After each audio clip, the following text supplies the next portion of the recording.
ఆటన్సోర్ మ్యాంచో సూప్ని ఇంట్లోనే హోమ్ స్టైల్లో క్విక్గా ఎట్లా చేసుకోవచ్చో చూద్దాం ఈ వీడియోలో. అక్కడ ఫ్రైడ్ నూడిల్స్ ఇస్తారు మ్యాంచో సూప్ అంటే, ఇక్కడ నేను కుక్డ్ నూడిల్సే వాడుతున్నాను.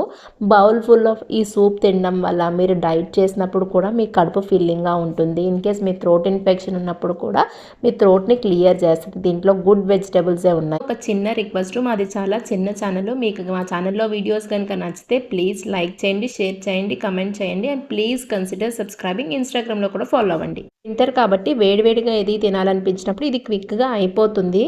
దీనిలో మైదా పిండితో వాడిన నూడిల్స్ వాడడం లేదు, స్పాగెటీ గోధుమ పిండితో వాడిందే వాడుతున్నాం కాబట్టి హెల్తీయర్ ఆప్షన్ అనే చెప్పాలి. ప్రొసీజర్లోకి వెళ్తే ఒక కుక్కర్ తీసుకుని దానిలోకి ఇండియన్ సైజ్డ్ గార్లిక్ అయితే 2 వెల్లుల్లి రేకల్ని చిన్న చిన్న ముక్కల కింద కట్ చేసుకోండి. చిన్ని అల్లం ముక్కను కూడా చిన్న చిన్న ముక్కల కింద కట్ చేసుకుని దానిలోకి ఇండియన్ సైజ్డ్ క్యారెట్ ఒకటి పెద్ద పెద్ద ముక్కల కింద కట్ చేశాను. గుప్పెడు క్యాబేజ్ ముక్కలు యాడ్ చేసి 1 స్పూన్ మిరియాల పొడి, 2 స్పూన్లు షెజ్వాన్ సాసు, అలానే 2 స్పూన్లు టొమాటో కెచప్ యాడ్ చేశాను. ఇక్కడ స్పాగెటీ తీసుకున్నాం కాబట్టి స్పాగెటీని చిన్న చిన్న ముక్కల కింద కట్ చేసి యాడ్ చేశాను. 3 ఫుల్ గ్లాసెస్ ఆఫ్ వాటర్, అంటే పెద్ద గ్లాసెస్తో 3 గ్లాసుల నిండా వాటర్ తీసుకుని ఆ వాటర్ని కూడా యాడ్ చేసి బాగా కలిపి ఫుల్ స్పూన్ సాల్ట్ కూడా యాడ్ చేసి బాగా కలిపిన తర్వాత దీనిలోకి గ్రీన్ ఆనియన్స్ కూడా యాడ్ చేశాను. ఇది కంప్లీట్గా ఆప్షనల్, అంటే గ్రీన్ ఆనియన్స్ అంటే ఉల్లికాడలు పైన స్టెమ్స్ యాడ్ చేశాను. అవి మీకు ఎన్ని కావాలితే అన్ని యాడ్ చేసుకోవచ్చు.